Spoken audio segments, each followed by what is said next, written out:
نحمده ونصلي على رسوله الكريم أما بعد عن أمر بن شريد عن أبيه رضي الله تعالى عنه قال ردفت رسول الله صلى الله عليه وسلم يوما فقال هل معك من شعر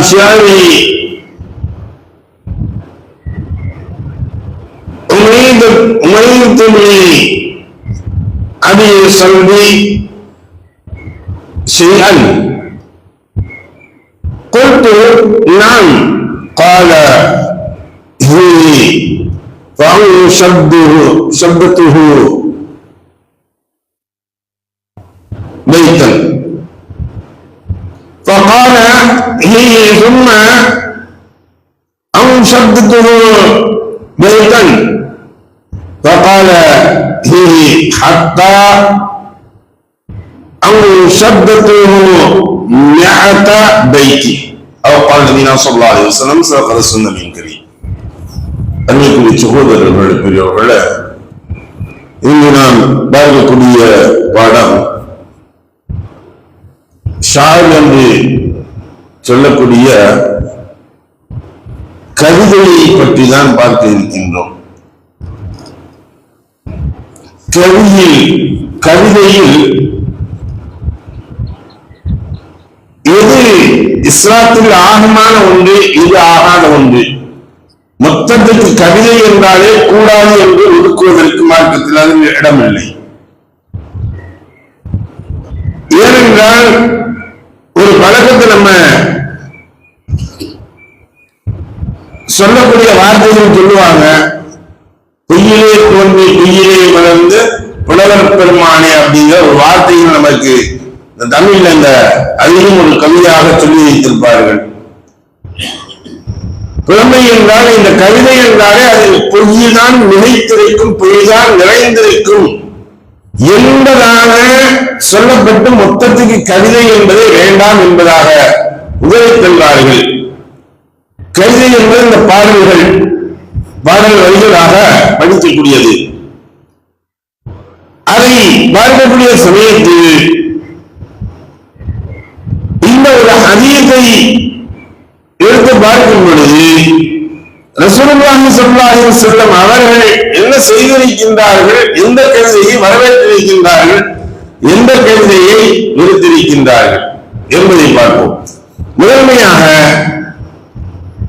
ஷரீத் இப்னு சுவைத் அஸ்ஆரி ரலியல்லாஹு தஆலா அவர்கள் கூறியதாவது, ஒரு நாள் நான் ரசூலுல்லாஹி ஸல்லல்லாஹு அலைஹி வஸல்லம் அவர்களுக்கு பின்னால் அவர்களது வாகனத்தில் அமர்ந்திருந்தேன்.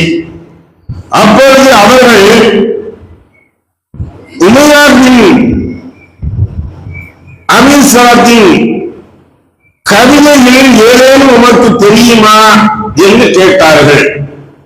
நான் ஆம் தெரியும் என்று பாடி என்றார்கள். உடனே நான் ஒரு பாடலை பாடினேன். இன்னும் பாடு என்றார்கள். பிறகு இன்னொரு பாடலை பாடினேன். இன்னும் பாடு என்றார்கள். இவ்வாறு ரசூலுல்லாஹி ஸல்லல்லாஹு அலைஹி வஸல்லம் அவர்களுக்காக 100 பாடல்களை பாடியிருந்தேன் என்பதாக சொல்றார். இப்ப இந்த இடத்துல ரசூலுல்லாஹி ஒரு பிரயாணத்துடைய சூழ்நிலை போகக்கூடிய சமயத்தில் இந்த பாடல்களை கேட்டிருக்கின்றார்கள். பாடுவதை கேட்டிருந்து ஒன்றல்ல ரெண்டல்ல 100 பாடல்களை ஒரு தொடர்ச்சியாக இந்த சஹாபி அவர்கள் பாடியிருக்கின்றார்கள். ஏன் அப்படின்னா அதை கேட்டு அவங்க ஆனந்தப்பட்ட ரசூலுல்லாஹி வந்திருக்காங்க. அது யாரு என்னங்கிறது பின்னாடி பார்ப்போம். முதல்ல கவிதையை பற்றி பார்க்கக்கூடிய சமயங்களில் ஒரு கவிதை அனுமதிக்கப்படுவதற்கும் நிராகரிக்கப்படுவதற்கும் அது சொல்லக்கூடிய தகவல்களை பொறுத்தே அது அமையக்கூடிய ஒன்றாக இருக்கின்றது. இறைவனுடைய மாய்த்தாக இருக்க வேண்டும் அல்லது இறை உணர்வை ஏற்கக்கூடிய ஒன்றாக இருக்க வேண்டும், ஓரிரை கோட்பாடு உடையதாக இருக்க வேண்டும். நல்லறம் போன்ற நல்ல கருத்துக்களை தாங்கி இருந்தால் அப்ப இந்த கவிதைகள் என்பது கூடுமான ஒன்றாக இருக்கிறது. ஏன்னா அறியாமை கால கவிதைகள் கூட வரவேற்கப்படக்கூடிய ஒன்றாக இருந்தது. அதே சமயத்தில் எது கூடாது, எதுபோல கவிதைகள் கூடாது, பாடல்கள் கூடாது, ஹராமாக இருக்கிறது அப்படின்னு பார்க்கும் பொழுது இறை மறுப்பிற்குரிய ஒரு பாடல் முதன்மையாக. இறை மறுப்பிற்கு ஏற்படக்கூடிய எந்த ஒரு பாடலாக இருந்தாலும் அது கூடாத ஒன்று, அது ஹராமான ஒன்று. அதே சமயத்தில் ஆபாசமான பாடல்கள், எதிரே பாடல்களை பார்க்கின்றோம், ஆபாசமான காதில் கூட வாங்க முடியாத அளவுக்கு ஆபாசமான பாடல்கள். மூன்றாவதாக அக்கிரமமாக அதுல ஒரு வல்கரான ஒரு விஷயங்கள் இல்லாத ஒரு பாடல்களை பாடுவார்கள். அந்த பாடல்களும் கூட தடை செய்யப்பட்ட கூடாத ஒரு பாடலாக இருக்குது. ஆக இப்படியான பாடல்கள் இந்த பொருள்களை கொண்ட வரிகள் இருந்தால் அந்த பாடல்களை நாம் கேட்பது கூடாது, அந்த பாடல்களை பாடுவதும் கூடாது, ஹராமான ஒன்றாக இருக்கு. அதே சமயத்தில் மனிதனை ஒரு மனிதனை தனி மனிதனை அவரோடு துதிக்கக்கூடிய ஒன்றாக இருந்தாலும் சரி, தனி மனிதனை ஒரு மனிதனை மட்டும் புகழக்கூடிய அளவிற்கு எந்த அளவிற்கு புகழ்றாங்க, அல்லாஹ்வுக்கு சமமாக போகின்றார்கள், ரசூலுக்கு சமமாக போகின்றார்கள் என்றால் அது கூடாது. புகழ்ச்சி என்பது, புகழ் என்பது ஒருத்தவங்க படிக்கிறாங்க, நீங்க நல்ல மனிதருங்க அப்படின்னு சொன்னா இது தவறு கிடையாது. நீங்க தாங்க கடவுள் போல அப்படின்னு சொன்னா இது கூடாது. நீங்க நல்ல மனிதர் என்று சொல்வதற்கும் நீங்கள் தான் கடவுள் போல் என்று சொல்கின்றார்கள். இந்த இரண்டு வார்த்தைகளுக்குள்ள வித்தியாசங்கள் இருக்கிறது. நல்ல மனிதர் நீங்க தாங்க எல்லாம் பார்க்கிறீங்க, எங்களுடைய தேவைகளை பூர்த்தி செய்யுங்க அப்படின்னு சொல்றதுனால இது தவறாக ஆகாது.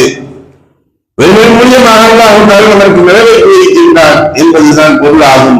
அதே சமயத்தில் நீங்கள் தான் கடவுள் போல் என்றால் நீங்கள் தான் எல்லாம், நீங்க தான் அப்புவால அல்லாஹ்வோட எங்களை வந்து காப்பாற்றுங்க அப்படின்னு ஒரு மனிதன் சொல்றான்னா இது அல்லாஹ்வுக்கு இணையாக இருக்கிறது. இப்படியாக சொன்ன வார்த்தைகளில் இந்த வார்த்தைகளில் இந்த அர்த்தம் கொண்டதை ஒரு மனிதன் சேர்த்து படிச்சான்னா அது கூடாத ஒன்றாக இருக்கிறது, அது ஹராமாக இருக்கிறது. அது எந்த சூழ்நிலைகள் இருந்தாலும் சரி, இந்த கவிதைகள் இந்த பாடல்கள் நமக்கு தடை செய்யப்பட்ட ஒன்றாக இருக்கின்றது. கவிதைகள் பொய்கள் தான் அதிகமாக மிகைத்திருக்கும் என்றாலும் அந்த பொய்கள் கலக்கப்பட்ட கவிதைகளும் நமக்கு கூடாத ஒன்று, பாடல்களும் கூடாத ஒன்று. அப்ப ஊழலை தூய்மையை சொல்லக்கூடிய ஒன்றாக இருக்க வேண்டும், அல்லாஹை புகழக்கூடிய ஒன்றாக இருக்க வேண்டும். அதே சமயத்தில் இறையச்சத்தை உணர்த்தக்கூடிய ஒன்றாக இருக்க வேண்டும், நல்லொழுக்கத்தை போதிக்கக்கூடிய ஒன்றாக இருக்க வேண்டும். இப்படியாக்கின்ற பாடல்கள் இருந்தால் அந்த பாடல்களை படிப்பதோ கேட்பதோ தவறு கிடையாது, இசையில்லாமல். இந்த இடத்துல நம்ம முன்னாடி ஹதீஸ்ல படிச்சோம், உமையா பின் அபி ஸலத் ரலியல்லாஹு அவங்க வந்து இந்த ஒரு மனிதனுடைய பாடல்களை பற்றி நாம் பார்த்தோம். இவர் யார் அப்படின்னா அறியாமை காலத்துல வந்து ஒரு பெரிய ஒரு கவிஞராக இருந்தார். அவர் முற்காலத்தில் முன்னுள்ள வேதங்களை பற்றி முதன்மையாக அவர் நல்ல முறையில் கற்றுத்தேறிய மனிதர். இவர் கற்றுத்தேறிய மனிதர் மட்டுமல்ல, இவர் நல்ல முறையில் ஓரிரை கொள்கைகளை, செயல்பாடுகளை தடுப்பதையும் ஓரிரை கொள்கைகளையும் அடுத்து வரக்கூடிய நபிமார்களுடைய அந்த அடையாளங்களை பற்றியும் இவர் எடுத்துரைத்துக் கொண்டே இருந்தார். தன்னுடைய கவிதையின் வாயிலாக முன்னுள்ள வேதங்களை கற்றுத்தேறி இருந்தார். இதன் காரணமாக ஓரிரை கொள்கையும் போதித்தார். அதே சமயத்தில் சிறைவணக்கங்கள் கூடாது என்பதையும் இவர் அடித்தொழித்தார். அதே சமயத்தில் மூன்றாவதாக ரசூலுல்லாஹி ஸல்லல்லாஹு அலைஹி வஸல்லம் அவர்களுடைய வருகையை பற்றி முன்னறிவிப்பையும் அவர் கவிநடையில் படித்து சொல்லிக் கொண்டிருந்தார் அதிகமாக. இதனால்தான் அவர் சொல்லும் பொழுது மக்கள் எல்லாம் அதில் மிகவும் ரசித்து அவருடைய பாடல்களை கேட்பார்கள். பிரசித்தி பெற்ற பாடகராக அவர் இருந்தார் அந்த சமயத்துல. ஆனா அவர் நினைச்சது ஒன்று, நாம் தான் அப்படி படிக்க ரசூலுல்லாஹி ஸல்லல்லாஹு அலைஹி வஸல்லம் பற்றி முன்னுள்ள வேதங்கள் கூறப்பட்டுள்ளதை பற்றி சொல்ல படிக்க இவர் எண்ணிக்கொண்டார், நம்மை அல்லாஹ் இறுதி தூதராக அனுப்பி விடுவார் எனக்குரிய ஒரு எண்ணம் அவரிடத்தில் வந்துவிட்டது. ஆனால் அல்லாஹ் தஆலா ரசூலுல்லாஹி ஸல்லல்லாஹு அலைஹி வஸல்லம் அவர்களை பற்றி அவர்கள்தான் இறுதி தூதரான ஆக்கப்பட்ட செய்திகளுக்கு கிடைத்த பொழுது போராமையின் காரணமாக நபியவர்களை ஏற்க இலையா மறுத்துவிட்டார். அது மட்டுமல்ல, அவர் தன் கவிதைகளில் நபிமார்களை பற்றிய குறிப்புகள், இந்திய வேதங்களின் கருத்துக்கள், வேலைக்காரர்களின் செய்திகள் ஆகியவற்றை கூறி வந்தவர் அப்படியே அவர் நிப்பாட்டிட்டார். நான் அவரது ரசூலுல்லாஹி சொல்லும்போது சொன்னாங்க, அவருடைய நாவை நம்பிக்கை கொண்டுள்ளது, ஆனால் அவருடைய உள்ளம் மறுத்துவிட்டது. அவருடைய நாவு நபி என்பது இறுதியாக வரக்கூடியவர், லா இலாஹ இல்லல்லாஹ் முஹம்மது ரசூலுல்லாஹ் சொல்லக்கூடிய கலிமாவை இவருடைய நாவு ஏற்றுக்கொள்கின்றது, ஆனால் உள்ளம் மறுத்து விடுகின்றது. நீங்க எத்தனையோ வர பார்க்கணும், மீனாத மீனால பார்த்தோம்னா முன்னாள் மதுரை ஆதீனம் என்று சொல்லக்கூடிய ஆதீனம் இறந்த காலம் சென்ற அந்த ஆதீனம் அவர்கள் சொல்லும் பொழுது குல்யாயுல் காஃபின் சூறாவை மனனமாக ஓதுவார். அல்ஹம் சூறாவை மனனமாக ஓதுவது மட்டுமல்ல, அதற்கு அர்த்தம் செய்யக்கூடியவராகவே இருந்தார். அவர் நாவுகள் ஏற்கின்றது, ஆனால் உள்ளங்கள் மறுக்கின்றது. வெளியாட்கள் நடையாக இருக்கின்றார் என்பதாக ரசூலுல்லாஹி ஸல்லல்லாஹு அலைஹி வஸல்லம் அவர்கள் இவரை பற்றி குறிப்பிட்டிருக்கின்றார்கள். முன்ன வேறொரு ஹதீஸ்களிலும் குறிப்பிட்டு சொல்லி இருக்கின்றார்கள் என்பதையும் நாம் பார்க்க முடிகின்றது. எதை படித்தோமோ எதை கேட்டோமோ அதை விளங்கி நடக்கக்கூடிய நன்மக்களாக வல்லல்லாஹு ஆக்கி அருள்வானாக. வாஹ்தாவனா அல்ஹம்துலில்லாஹி ரப்பில் ஆலமீன். சுப்ஹானல்லாஹி வபிஹம்திஹி சுப்ஹானக்கல்லாஹும்ம வபிஹம்திக வ நஷ்ஹது அன் லா இலாஹ இல்லா அன்த வ நஸ்தக்ஃபிருக வ நத்தூபு இலைக்.